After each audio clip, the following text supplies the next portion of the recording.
Some of tech's top leaders met with some members of the U.S. Senate yesterday to discuss artificial intelligence regulation. This comes after 8 companies earlier this week voluntarily pledged to implement AI safeguards. Joining us now is Sultan Meghji. He is a professor at Duke University specializing in AI and cybersecurity. He is also a former chief innovation officer at the FDIC. Thanks for joining us. No, thanks for having me on. So how significant is it that these leaders are meeting with politicians and also, interestingly, taking this pledge if there's nothing that's legally binding in place yet?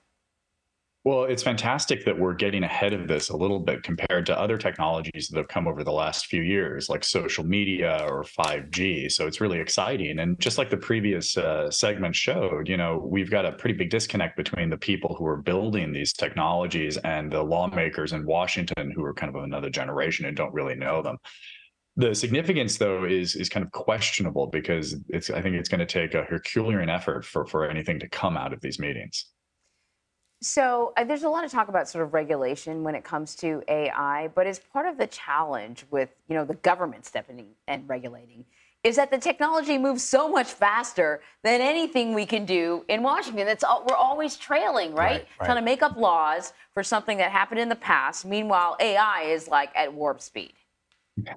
That's a really great point. Even just this year in the last 9 months, there are companies that are recreating all of ChatGPT on laptops in 6 months. And, that changes the dynamic of how we think about this entirely.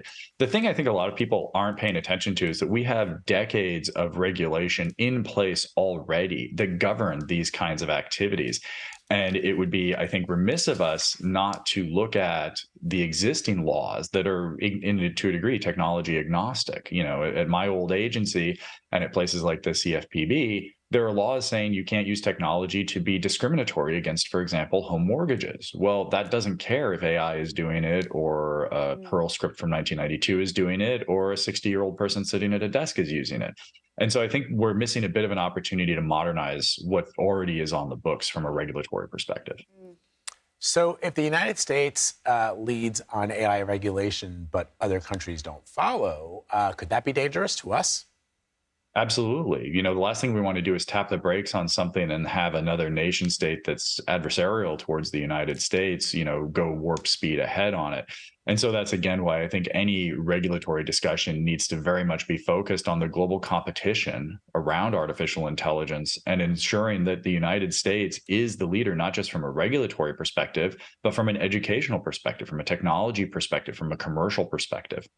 Have we been here in the U.S. the leader thus far? Because the U.S. doesn't have a track record when it comes to leadership in the tech realm. I mean, a lot of the protections that we enjoy right now, it's because the EU imposed them on a lot of these tech companies. And so that, the spillover, we benefit from that. But we don't seem like we're typically in a leadership position when it comes to this stuff. Well, as it relates to regulation, you're absolutely correct. I think, from a technology perspective, historically, the U.S. has been the tech leader, and in artificial intelligence in particular, it has been. And so there's kind of always a push-pull between the United States and the EU. They lead on regulation. We lead on actually, making it work. The challenge is, I think, going to be merging those two across the entire planet and you doing it in a way that actually protects Americans from the potential dangers of these technologies in the future. Until regulations are imposed, do we expect companies to self-police on how AI is used in the meantime? I think that's very unlikely to happen. There are thousands of companies in the United States that are pushing forward with AI that most people have never heard of. The leaders in artificial intelligence in the United States are not the people that were at the Senate and at the White House this week. They were the big tech companies that were big campaign contributors.